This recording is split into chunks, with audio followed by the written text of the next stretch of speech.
Christ est ressuscité, il est vraiment ressuscité. Amen, Alléluia. Normalement, c'est la salutation d'un chrétien.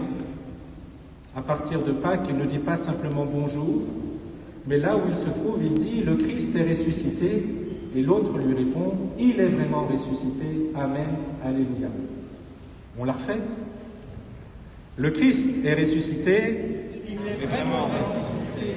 Amen, Alléluia. Ah, c'est la confession de foi qui éclaire nos ténèbres.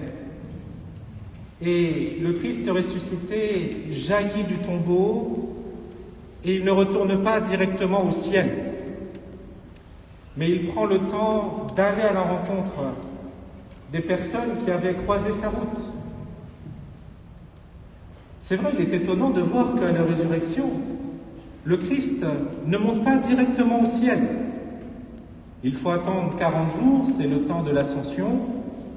40 jours après Pâques, il monte au ciel. Et pendant 40 jours, il va se montrer à Pierre, Marie-Madeleine, aux apôtres, à la foule. Chose étonnante. Pourquoi est-ce que le Christ ne monte pas directement au ciel pour manifester sa gloire ?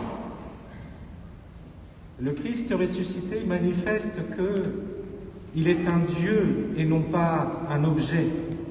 Il est un Dieu, une personne qui vit avec nous pour prendre le temps de nous expliquer ce que l'histoire sainte avait annoncé. Comme représenté sur ce tableau, Marie-Madeleine prend le Christ ressuscité comme le jardinier. C'est pour ça qu'il a une petite bêche, entre guillemets, sur les épaules. Marie-Madeleine le prend pour le jardinier. On se dit, mais pourquoi est-ce qu'elle prend pour le jardinier ? Et peut-être qu'elle a faux d'ailleurs. Pas tout à fait. Parce que vous qui êtes des experts en Bible, vous savez que les rencontres décisives avec le Seigneur se jouent dans un jardin. Il y a 4 jardins importants dans la Bible. Le premier jardin, c'est le jardin d'Éden, avec Adam et Ève, où il faisait bon vivre jusqu'au péché originel. Le deuxième jardin, qui va réparer la faute commise par Adam et Ève, c'est le Christ qui, au jeudi saint, est condamné, arrêté au jardin de Gethsémani. C'est dans un jardin que Judas, que les Romains viennent arrêter Jésus. C'est dans un jardin où Jésus vient réparer le péché originel. Dieu vient nous sauver du péché, mais il vient nous sauver aussi de la mort. Et quel est ce troisième jardin ? C'est le jardin où se trouve le tombeau. Les Écritures nous disent, dans l'Évangile selon saint Jean, vous avez entendu vendredi, Joseph d'Arimathie avait une tombe qui n'avait servi encore pour personne, qui était dans un jardin. Ça veut dire que Jésus nous récupère de la mort dans ce jardin de son tombeau. Et pour nous donner l'espérance, pour nous envoyer en mission, voici qu'il se présente dans le jardin du Christ ressuscité.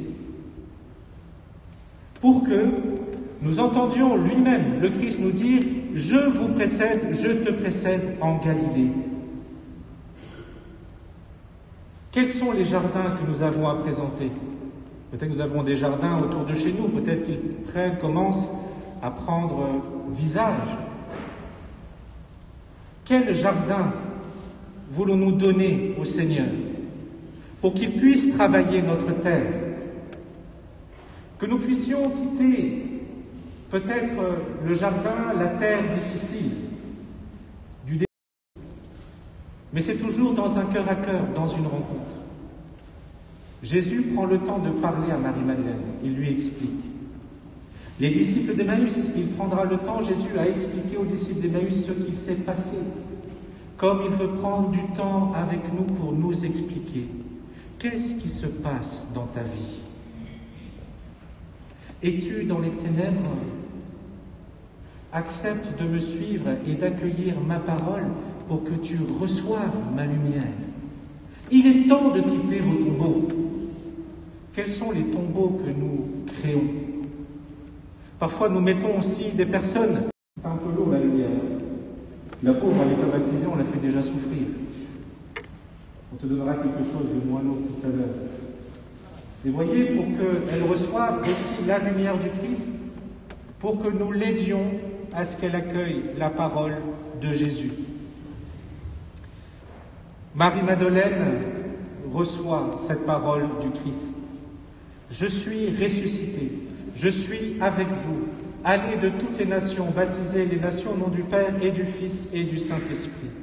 Et la parole forte de Marie-Madeleine, le Christ, mon espérance, est ressuscité, il vous précédera en Galilée. Marie-Madeleine, c'est la première messagère du Christ ressuscité. Comme disait le dernier père abbé du sanctuaire La Sainte-Baume, où il y a la tombe de Marie-Madeleine, dans le Var. Il disait, voyez, Marie-Madeleine est passée de pécheresse à prêcheresse. Passée de pécheur à prêcheur. Et c'est notre vie chrétienne à tous. Accepter de passer de pécheur à prêcheur de la bonne nouvelle, de pécheresse à prêcheresse, pour porter la parole du Christ ressuscité. Et c'est la raison pour laquelle vous avez reçu une image, je ne sais pas si vous serez ça jusqu'au bout de la messe, mais peu importe, vous l'avez déjà pour dire « Je suis avec vous en Galilée » et qu'il vous envoie en Galilée. Le pape François disait au cours de la Vigile pascale hier soir « Quels sont ces Galilées ?» C'est les lieux où peut-être les hommes et les femmes se sentent abandonnés, dans la solitude. Peut-être aussi les lieux où on ne parle plus de la foi, où on ne parle plus de Jésus. Peut-être aussi faire en sorte de relever des personnes, des victimes à cause des fléaux de femmes et d'hommes de Dieu, afin que ce soit le Christ ressuscité qui relève, qui pense les blessures et qui guérisse les cœurs. C'est cela, passer de pécheur à prêcheur de la parole de Dieu.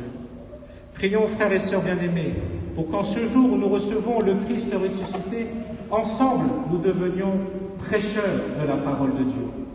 Que nous puissions avoir toujours, j'allais dire presque dans notre poche, la parole de Dieu, un petit évangile, pour lire la parole de Dieu, qu'elle soit au plus profond de notre cœur, comme ce que vous avez fait il y a quelques instants, évangile de Jésus-Christ selon saint Jean, et vous avez fait louange à toi, Seigneur Jésus, que tu sois dans ma mémoire, sur mes lèvres et dans mon cœur. Dans ma mémoire, pour la nuit et le jour, penser à toi. Sur mes lèvres, la nuit et le jour, pour t'annoncer. Dans mon cœur, la nuit et le jour, t'aimer. Bref, c'est le résumé de la vie chrétienne.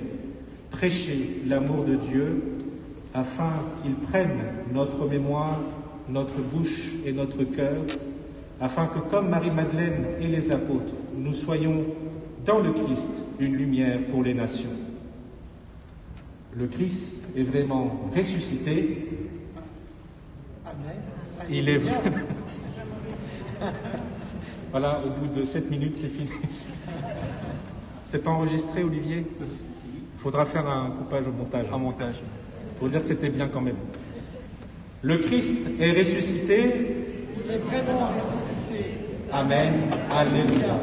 Bonne fête de Pâques à vous et à votre famille, et que le Christ vraiment vous garde de tout mal. Amen.